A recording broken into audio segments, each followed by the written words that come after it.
I was watching the internet today, and they had a article about Australia's travel information for visiting the USA from CNN. So I'm just going to read off some of the bullet points. This can all be found on the smarttraveler.gov.au website for the United States of America. Safety. To avoid areas where demonstrations and protests are occurring due to the potential for unrest and violence. Monitor the media for information and updates. Follow the instructions of local authorities and abide by any curfews in place. Violent crime is more common than in Australia. Gun crime is also prevalent. If you live in the US, learn active shooter drills. Thieves target travelers. Take care in crowded areas and on public transportation. Conceal your valuables and don't leave items unattended in your car. There is a heightened risk of terrorist attacks in the US. Be alert, particularly in public spaces and at events. Extreme weather and natural hazards, including earthquake, volcanic eruptions, tsunamis, landslides, avalanches, hurricanes, tornadoes, blizzards, wildfires, and floods. Monitor weather conditions and follow any mandatory evacuation orders. COVID-19 remains a risk in the United States. Insect-borne illnesses are a risk in parts of the United States. These include West Nile virus and viral encephalitis. Tick-borne ailments are also common. Make sure your accommodation is insect-proof and use insect repellent. Medical costs in the US are extremely high. You may need to pay up front. Ensure you have comprehensive travel insurance. Local laws. Check your local drug laws, including those relevant to the possession and use of marijuana. These vary between states. Penalties are severe and can include a mandatory minimum sentencing. Some prescriptions and over the counter medications readily available in Australia are illegal in the United States. It's also illegal to possess prescription medication without a prescription. The federal age for buying and drinking alcohol is 21. However, state laws regarding possession and consumption can vary. Check relevant state laws. There is no federal law that explicitly protects LGBTI plus people from discrimination. Some U.S. states and localities have laws that may affect LGBTI travelers. Travel. Entry requirements are strict. U.S. Customs and Border Protection officials have broad power when deciding if you're eligible to enter and may determine that you are inadmissible for any reason under U.S. law. You must be fully vaccinated against COVID-19 if you're 18 or older and provide proof of vaccination to travel safely in the U.S. You are exempt from this requirement if you are a U.S. citizen, permanent resident, or acquire a rare exemption. So that was some of the bullet points listed by the Australian government in regarding US travel. I took out the really boring ones, like the ones that are just visa information or just, things telling you to check the local weather. I think the funniest one, in my opinion, was the natural disasters kind of section. The idea of all these things occurring at one time in one place and some sort of like giant apocalyptic event was pretty great. And I'm a little disappointed that they left out all the like venomous animals and insects we have in the States, but I guess it's not too different than what they have in Australia already, particularly in the southern parts of America or the hotter climates where we have a lot of like rattlesnakes and things like that.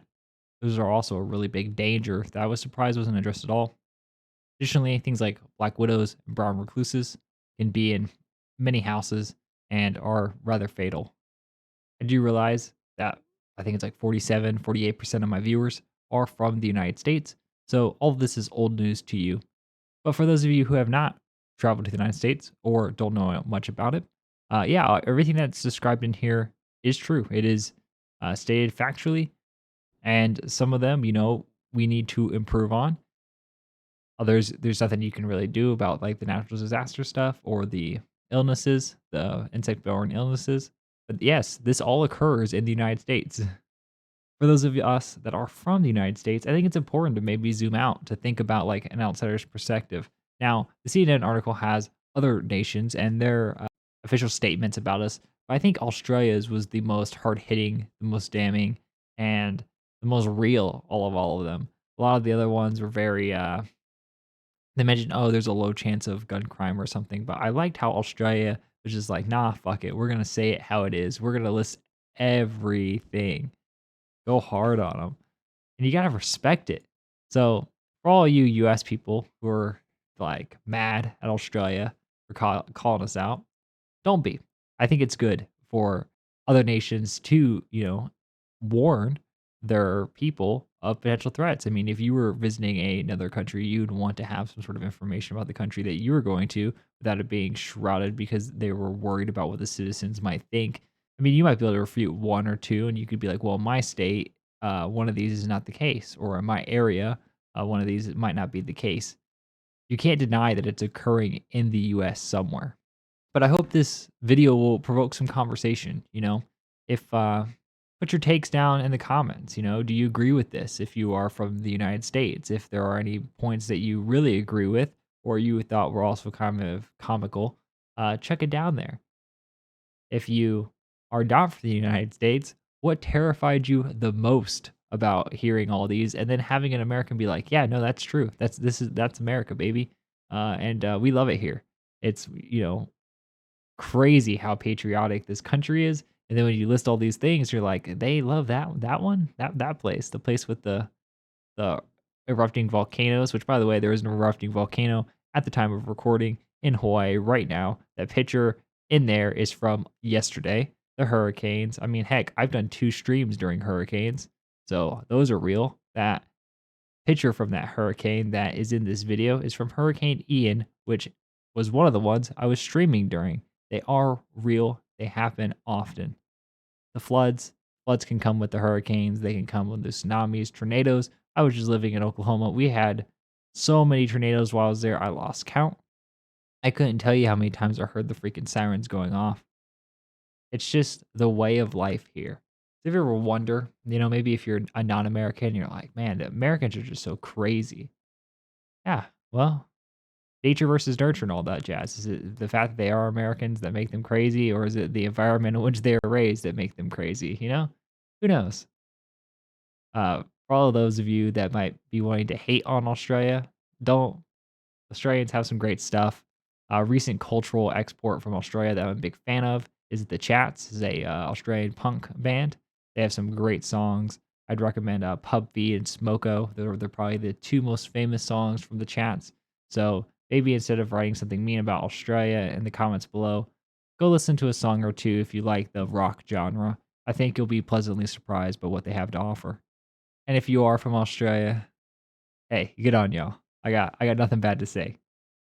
I haven't visited. Maybe one day when I go down there, I'll find out how terrifying your country is. I just think it's funny because often in a lot of American culture, we describe Australia as kind of this terrifying place due to the amount of snakes and spiders and other dangerous creatures you have there, as well as your wildfires. So I think it's good on you to give it right back to us. Thank you for watching. Don't forget to like, comment, and subscribe. It'll really help me out. And have a good one.